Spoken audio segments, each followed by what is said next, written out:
Lo que decíamos en el cierre del bloque anterior respecto del derecho sucesorio, probablemente erice la piel de más de un operador judicial, porque claro, estamos hablando de situaciones en donde coparticipan también digamos, de esa tarea y como toda tarea es remunerada. Lo que nos preguntamos nosotros es lo siguiente.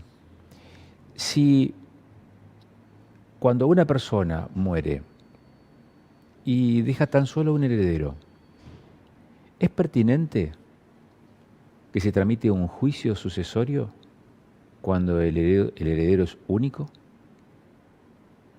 ¿Es pertinente que haya un juicio sucesorio cuando los herederos, que pueden ser dos o más, están totalmente de acuerdo respecto de cómo van a distribuir ese patrimonio que queda, esos bienes que quedan para ser repartidos entre aquellos que tienen derecho? Estas preguntas la justicia ni siquiera se las plantea. De hecho, hubo algún intento hace ya, te diría, no menos de 20 años, en la provincia de Río Negro y quedó obturado, creo que antes de entrar a la mesa de entrada del Poder Legislativo. Claro que en aquel entonces la idea propiciaba que cuando había acuerdo entre los herederos, bastaba solo con una intervención de un escribano. ¿Por qué? Porque de lo que se trata es de la transferencia de esos bienes, que por lo general son los bienes registrables, que son los que generan el juicio sucesorio, inmuebles, vehículos y todos otros bienes que necesitan sí o sí ser registrados. Otros bienes forman parte de lo que se distribuyen entre los herederos, las alhajas, el efectivo, que puede estar en físico, digamos, en poder de quienes heredan. Es decir, no hay conflicto. Vuelvo a preguntar, si no hay conflicto, si el heredero es uno solo, ¿por qué se sigue haciendo juicio? Esta es una de las formas también, o uno de los aspectos, que la justicia civil, es decir, no la justicia penal, sino esta otra justicia, la civil, sobre la que precisamente se está trabajando ahora en la reformulación del Código Procesal, podría agilizar y podría pensar y empatizar más con el ciudadano. Probablemente, si se avanzara en un esquema de esas características, uno podría decir, bien, se está escuchando a los sectores que son los que apelan, como última instancia, a resolver en el ámbito judicial una situación problemática o una situación, en fin. Hoy el tema vuelve a estar en el tapete, pero por otro aspecto, por un aspecto que está más relacionado con el carácter famélico del Estado, que necesita de recursos, y entonces, en la firma de este más reciente consenso fiscal, es decir, este acuerdo, este pacto entre Nación y las provincias, se fijan algunas pautas fiscales, impositivas, para el próximo año. Entre ellas, se habilita a las provincias a establecer nuevos impuestos, a aumentar los ya existentes, y cuando se habla de crear nuevos impuestos, se habla del impuesto a la herencia. ¿De qué se habla cuando se habla del impuesto a la herencia? Vamos a saludar a Juan Manuel Morales, es economista, está con nosotros aquí en Panamá. Juan Manuel, ¿cómo te va? Muy buenas noches. Hola Agustín, ¿cómo estás? Muchas gracias por la invitación. No, por nada.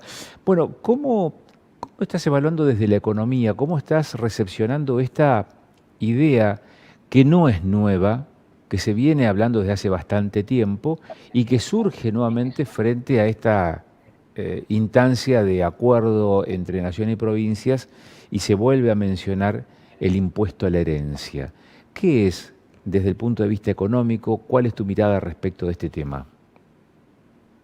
Bueno, mira, voy a describirte lo que dice el pacto fiscal que han firmado hoy 23 gobernadores con el gobierno nacional, ¿no? Porque no lo firmó Horacio Rodríguez Larreta de Cava, pero lo que dice básicamente el pacto fiscal, el consenso fiscal que han firmado hoy los gobernadores con el gobierno nacional es que en el transcurso del 2022 las provincias procurarán legislar el impuesto a todo aumento de riqueza obtenido a título gratuito.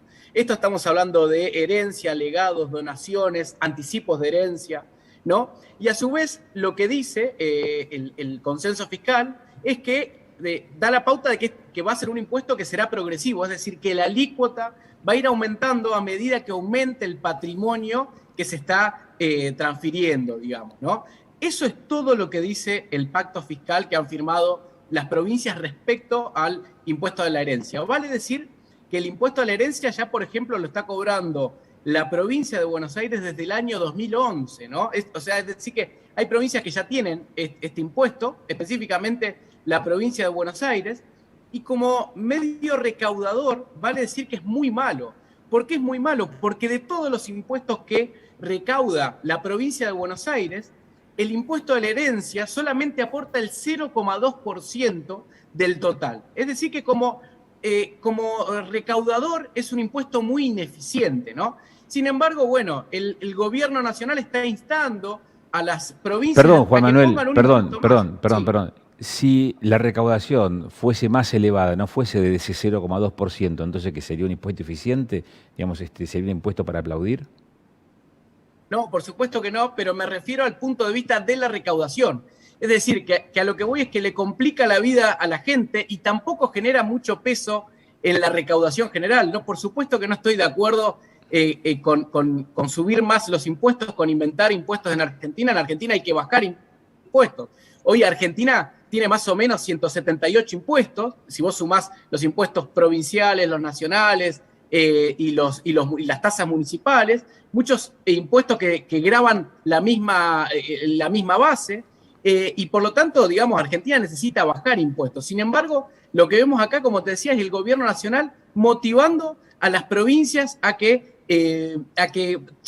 discutan, a que legislen este impuesto que hasta hoy la mayoría de las provincias no lo tienen, ¿no? O sea que acá me parece que está lo grave, ¿no? Porque, digamos, el impuesto a la herencia es un impuesto que castiga el ahorro, que castiga la inversión, que castiga al que acumula patrimonio, básicamente, ¿no? Y parecería que en Argentina acumular patrimonio está mal. Vos fijate, la semana pasada o la otra lo que se ha hecho es subir las alícuotas para bienes personales. Si bien se subió el mínimo no imponible, digamos que pasó de 2 millones a 6 millones, aquellos patrimonios por encima de los 100 millones de pesos se le ha elevado la alícuota, lo mismo que aquellos que tienen bienes en el exterior. Pero digo, es un país donde se castiga el ahorro, se castiga quien acumula patrimonio. Y esto la verdad que es muy preocupante para Argentina, porque básicamente, digamos, los países crecen en base a la acumulación de capital, en base a la inversión. La inversión es lo que explica el crecimiento de los países. Y cuando uno ve el nivel de inversión que hay en Argentina es muy bajo. Y es muy bajo porque, bueno, por distintas cuestiones, porque no hay seguridad jurídica, porque hay una carga tributaria muy alta, porque tiene muchos problemas macroeconómicos y, entre otras cuestiones, digamos, el gobierno lo que hace es desincentivar el ahorro, desincentivar la inversión con este tipo de impuestos que la verdad que en última instancia se llaman progresivos o caramba. o buscan la equidad social, pero lo que quienes... ¿Me escuchás ahí? Te había perdido, sí, te había perdido, perdón. Te había perdido el audio. Mira, pero aprovecho la interrupción porque quería hacerte una consulta, porque me da la sensación, Juan Manuel, que cuando hablas de determinados niveles de patrimonio, de determinados tipos de patrimonio, cuando superan determinados niveles, quiero decir, por su magnitud, hay estrategias. Las estrategias pueden hacer un fideicomiso allende la frontera, por ejemplo, y te garantizás, digamos, eludir el pago de ese impuesto. También conozco de situaciones en donde han creado sociedades anónimas, entonces para evitar la herencia, para evitar este tipo de cosas, lo que han decidido, lo que han hecho es crear sociedades anónimas y se transfieren las acciones, digamos, a los que son los accionistas. También otra forma de ir eludiendo dos cosas. Por un lado, que no sé si lo van a poder hacer, que es este impuesto a la transferencia de bienes, a la transferencia gratuita de bienes, pero por otro lado es el costo que tiene el trámite del juicio sucesorio, que ese es otro, digamos, otro componente más de esa erogación que como herederos, los herederos tienen que hacerse cargo al momento de definir esa, digamos, esa transferencia de bienes.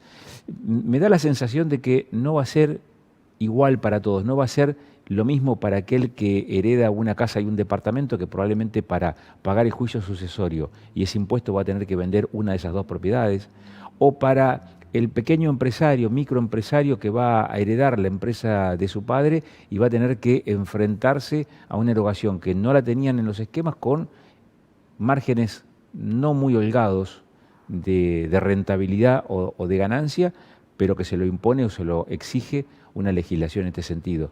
Aún así, este acuerdo no obliga a las provincias a avanzar en este tema. ¿Cuál es la realidad aquí en la región? ¿Se puede hacer alguna especulación respecto de cuál es la iniciativa que va a prosperar o podría llegar a prosperar en nuestra zona, Juan Manuel? Mira, Agustín, yo no he escuchado pronunciarse al gobernador Omar Gutiérrez al respecto. Lo que sí te puedo decir es que hay muchos gobernadores, por ejemplo, Schiaretti en Córdoba, el gobernador de Santa Fe, los gobernadores de Juntos por el Cambio, es decir, los radicales, ¿no? El de Mendoza, Jujuy, Corrientes, que han dicho que ellos no van a subir los impuestos y no van a crear nuevos impuestos, ¿no? Digamos, una de las características que tiene este pacto fiscal es que es bastante extraño, porque, ¿qué pasa? Pone alícuotas máximas para ingresos brutos, para sellos, para impuestos a los sellos, para impuestos inmobiliarios, alícuotas máximas que hoy por hoy están por debajo, están por encima de lo que están cobrando las provincias. Es decir, que las provincias, si quieren, pueden mantener la alícuota que tienen y no van a incumplir en el pacto fiscal. Es decir, con este pacto fiscal, el gobierno nacional lo que hace es imponer una alícuota máxima, pero esa alícuota máxima está por arriba de la que las provincias están cobrando. Es decir, que no, las provincias que quieren pueden subir sus ingresos brutos hasta ese máximo fijado, pero las que no pueden dejar como está y no va a haber ningún problema. Esto pasa con ingresos brutos, con sellos y con inmobiliarios, ¿no? Por el otro lado, sí pone un impuesto mínimo en el caso de las patentes, pero no es el caso de Neuquén, porque en Neuquén las patentes, digamos, las cobra y las gestionan los municipios, no las provincias. Por lo tanto, es un pacto fiscal que es bastante ambiguo. Para mí, lo que genera sobre todo es una mala señal, que lo que da a entender a los inversores, a los empresarios, a quienes toman decisiones, que los gobiernos provinciales están dispuestos a subir impuestos, pero por el momento, digamos, no es algo vinculante y no implicaría un cambio en la estructura tributaria, digamos, de las provincias, ¿no? Entonces, yo lo que por ahí supongo es que tal vez el gobierno nacional está buscando mostrar fortaleza política y en ese sentido mostrar que tiene apoyo y utilizarlo también para negociar el FMI, para dar una señal política. Pero lo cierto es que no va a cambiar sustancialmente las cosas, porque ya te digo, los gobernadores no están obligados a subir los impuestos. Simplemente lo que hace este pacto fiscal es poner una alícuota máxima de ingresos brutos de sello y de inmobiliario, que hoy por hoy las provincias tienen esa alícuota por debajo, es decir, que si no quieren no la subirían, ¿no? Lo que sí es preocupante es que del gobierno nacional, digamos, se arengue justamente a la creación de nuevos impuestos, cuando todos sabemos que lo que Argentina necesita es bajar impuestos, ¿no? Y en esto quiero ser claro en una cuestión: subir los impuestos que castigan la acumulación de capital, que castigan el ahorro, que castigan el patrimonio, lo que hace es pegarle justamente a los más pobres, ¿no? Porque justamente lo que explica los salarios, el nivel de salarios de una economía, es la capitalización que hay en la economía, es el grado de inversión. Y como vos decías, lo que generan este tipo de medidas es que la gente en Argentina siempre se va a rebuscar para llevar su patrimonio a otro lado, para mantener su dinero fuera del poder del Estado en cuanto a no declararlo, generar sociedades offshore o cualquier artilugio que sea para sacar el capital de acá. Y esto lo que genera es menos inversión, menos salario, menos empleo en la economía argentina, que es lo que necesita, ¿no? Cuando vos ves la cantidad de dólares que los argentinos tienen debajo del colchón o en el exterior, es un PBI completo. O sea, los argentinos tienen en dólares ahorrados un PBI completo. Entonces, cuando uno dice, necesitamos inversiones extranjeras, perfecto, pero ¿qué inversiones extranjeras vas a recibir si el gobierno no puede hacer ni siquiera que los propios argentinos que vivimos acá y que lo que mejor nos convendría sería invertir acá, que nos queda cerca, no tendríamos que escaparle al fisco, sería mucho más fácil si ni siquiera nosotros queremos blanquear el dinero, queremos traerlo y queremos meterlo en el sistema financiero para que ese dinero, bueno, pueda ser prestado para emprendimientos productivos y generar un círculo virtuoso en la economía, ¿no? O sea, lo que da esto son sobre todo malas señales. Yo no creo que haya un cambio rotundo porque aparte la gente está harta de los impuestos y por eso muchos gobernadores salieron a decir, che, nosotros vamos a firmar el pacto fiscal, pero no se va a modificar ningún impuesto, no vamos a aumentar impuestos, la gente está harta, pero lo cierto es que da una muy mala señal. Aparte, una cosita para terminar. A ver. Vos tenés, en el 2017 se firmó un pacto fiscal con las provincias para bajar impuestos, que eso era muy interesante. Al 2022, si se hubiese respetado el pacto fiscal del 2017, al 2022 no tendría que existir el impuesto a los sellos y los ingresos brutos tendrían que ser mucho más bajos y en algunas actividades tendrían que haber desaparecido. Sin embargo, ¿qué pasó? Ese pacto que firmaron todas las provincias en el 2017, después lo anularon en el 2019 y ahora vuelven a firmar otro pacto fiscal. Es decir, lo que estamos viendo es una improvisación y qué mala señal que se da al mercado, a los inversores, porque lo que uno ve es la falta de previsibilidad a la hora de invertir y a la hora de tener reglas de juego claras para la inversión. Y sobre todo esto afecta a Neuquén, porque las inversiones hidrocarburíferas requieren muchos años para recuperar la inversión, son inversiones que requieren mucha erogación de capital y lo que se necesita para eso es previsibilidad para que valga la pena asumir el riesgo. Y lo que se ve y la señal que se da en estos momentos es que no hay nada claro de cara al futuro, ¿no? Juan Manuel, una última observación, te pido una última consulta, te hago. Heredar genera más o menos desigualdad que la falta de trabajo, porque este es uno de los argumentos que se ha esbozado en alguna oportunidad para justificar, para impulsar un impuesto como el que sería el impuesto a la herencia, de prosperar, o bueno, ya digamos en algunos distritos es así, el caso de la provincia de Buenos Aires, de hecho vos lo mencionabas recién. Es decir, la herencia o el trabajo, ¿cuál genera más o menos inequidad? Yo creo que decir que alguien, digamos, hereda mucho dinero o mucho capital y eso causa que alguien se quede sin trabajo es como decir que una persona está flaca porque otra persona está gorda. No tiene nada que ver. Sin embargo, lo que sí genera desigualdad y genera pobreza es justamente cuando no hay inversión en la economía, cuando no se acumula capital, cuando no hay ahorro.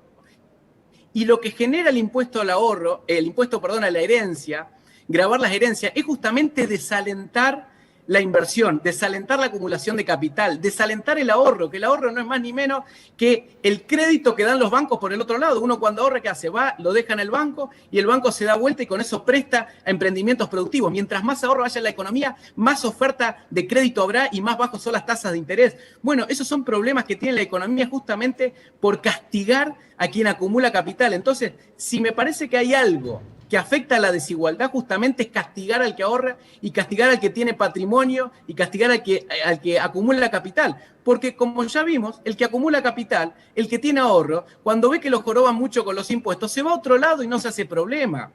El que se joroba, en realidad, es las personas de acá, son las personas humildes que necesitan trabajo, que necesitan bienes de capital para hacer sus tareas, para hacerlos más productivos y para elevar salarios. No, esa es mi visión. Lo que genera más desigualdad y más pobreza justamente es cuando en la economía no se acumula capital, que es lo que básicamente, digamos, se termina generando con este tipo de impuestos y con este tipo de medidas que impulsa el gobierno nacional. Gracias, Juan Manuel, como siempre, muy amable. Que pases un buen año, o que termines bien el año, digo que empiece mejor el que viene. Muchas gracias, Agustín. Igualmente para vos y te mando un abrazo grande. Gracias. Juan Manuel Morales es economista, con él hemos hablado acerca de este tema novedoso, reciente, de las últimas horas, y es el acuerdo que han firmado, que han suscrito la mayoría de las provincias, salvo Ciudad Autónoma de Buenos Aires. El resto de las provincias lo han suscrito, lo han firmado con el Gobierno Nacional, y que establece otras pautas fiscales para los próximos años, entre ellas la posibilidad de crear impuestos o incrementar inclusive los ya existentes. los impuestos que tienen los distritos provinciales, como por ejemplo inmobiliario, patentes, ingresos brutos. En algunos casos muy distorsivos, como es el caso de ingresos brutos. En otros, novedosos, como podría llegar a ser la implementación del impuesto a la herencia. Uno dice novedoso, sí, novedoso para algunos distritos, para otros no. Provincia de Buenos Aires ya lo tiene, ¿sí? Otras provincias podrían implementarlo. ¿Están habilitadas para hacerlo a partir de esta firma de este pacto fiscal? Sí, están habilitadas. ¿Lo van a hacer? No lo sabemos. Esa es, en todo caso, lo que se viene, la etapa que se viene en la Argentina de estos días. Nosotros llegamos así hasta aquí, hasta el final de Panorama en su versión televisiva. Hemos arrancado el año allá al promediar este 2021 en medio de una pandemia y de una campaña de vacunación que empezó primero con, digamos, tibiamente, después se fue reforzando y que nos ha permitido recuperar en buena medida la movilidad, pero de todas formas eso no quita que debamos seguir cuidándonos, manteniendo el distanciamiento social, manteniendo el barbijo en las ocasiones que así se considere apropiado, cuidándonos, sobre todo en las fiestas como las que vienen, como la que viene ahora, que es la de fin de año, como la que ya pasó, que es la de Navidad, que se supone que una tiene un carácter más religioso, la otra es un carácter más social, pero que sirven para el reencuentro, sirven para la reunión, a veces de los integrantes de una familia ampliada, otras veces para grupos de amigos o de parejas conocidas o de amigos. Y allí hay un factor riesgo que es necesario ponderar. Así que cuando celebremos, cuando brindemos este fin de año y nos expresemos nuestros deseos para que el 2022 sea mejor, hagámoslo con esos recaudos pertinentes para pasarla bien y para seguir pasándola mejor, si se quiere. Este tiempo ha sido de un impacto dramático muy fuerte. Alrededor de 5.000 personas entre Neuquén y Río Negro hoy no están. Y habrá una silla vacía en cada una de esas reuniones familiares, producto de esas casi 5.000 personas que se las llevó COVID. Así que frente a eso, lo que le pedimos es el recaudo, es la seriedad, es la previsión pertinente para celebrar y celebrar bien, para que podamos celebrar otra más el año que viene. Nos vamos, este es nuestro último programa de este 2021. Cuando volvamos será 2022, quizás en marzo. Que lo pase lindo.